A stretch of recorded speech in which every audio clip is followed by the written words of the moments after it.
Salut, le fameux salut. Alors une nouvelle annoncée par le gouvernement du Canada, donc au fédéral, qui est quand même pas mal une bonne nouvelle. Tu vois en arrière de moi, c'est du 13 mars 2026. Aujourd'hui, on est le 14 mars, donc c'est vraiment tout nouveau. C'était hier. Alors c'est une nouvelle mesure en fait d'immigration pour appuyer les travailleurs et les employeurs du Québec. On va aller regarder ça ensemble sur un programme qui était déjà existant, mais ça permet aux gens, si tu veux, qui attendent le fameux sésame ici au Québec, le CSQ, la résidence permanente, plus particulièrement, CSQ permet d'obtenir la résidence permanente, de pouvoir rester sur le territoire en étant légal. C'est quand même une très belle chose et qui peut enlever vraiment un gros poids au niveau de l'anxiété, vu que tu vas avoir quand même un statut de travailleur et continuer même à travailler pour ton employeur. Donc tu vois la mesure en question avant de rentrer dans le vif du sujet est très facilement trouvable, on va dire, tu vois sur internet, c'est ici, site du gouvernement du Canada toujours. Alors c'est pour le Québec uniquement. Donc grâce à cette mesure, les travailleurs admissibles peuvent obtenir un permis de travail lié à un employeur donné dans le cadre du programme de mobilité internationale. On va revenir là-dessus, je vais t'expliquer plus en détail c'est quoi par après.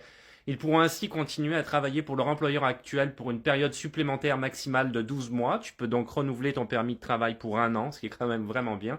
Le gouvernement du Québec aura ainsi le temps d'examiner leur admissibilité à un certificat de sélection du Québec avant qu'ils ne présentent une demande de résidence permanente. Attention, il est indiqué, cette mesure ne s'applique qu'aux personnes ayant reçu une invitation à présenter une demande de sélection permanente du Québec, d'accord? Donc comme quoi, le Québec t'invite à continuer le processus pour faire ta demande de CSQ.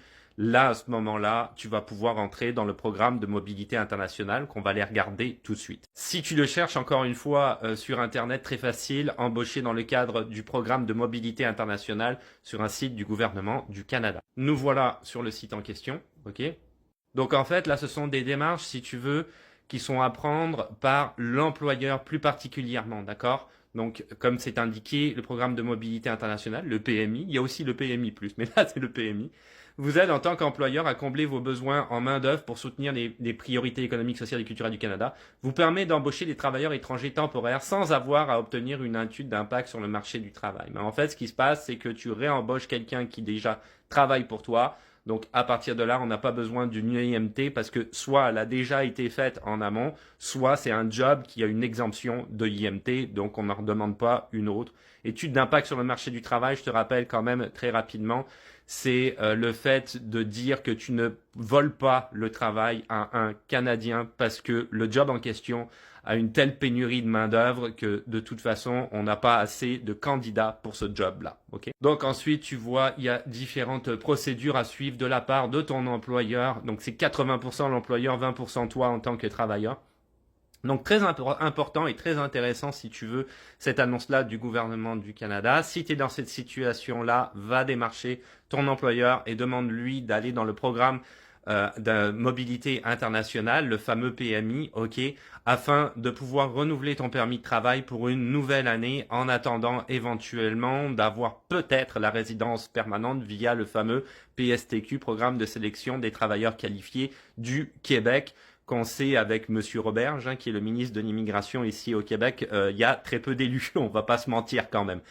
Quand même, ça c'est une bonne nouvelle de la part du gouvernement du Canada parce que ça te donne une année de plus pour pouvoir te retourner, pour pouvoir voir peut-être même quelles sont tes autres options. Tu sais que dans les dernières vidéos, j'avais fait beaucoup la promotion des autres provinces du Canada, de voir s'il y avait des possibilités pour pouvoir immigrer ailleurs, dans une autre province, via l'entrée express par exemple, puisque tu as déjà une expérience de travail par exemple sur le sol canadien, même si c'est au Québec.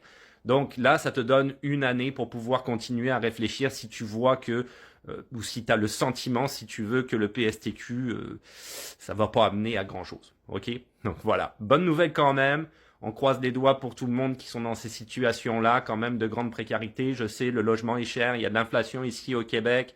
La bouffe c'est cher, faut la garderie pour les enfants, etc. Bon, bref, tout est cher et hors de prix en ce moment. Donc déjà que les gens sont dans la précarité, on croise les doigts pour que tu puisses, si tu veux, pouvoir t'en sortir dans ta situation économique et sociale de la meilleure manière possible. Là-dessus, je te dis à plus.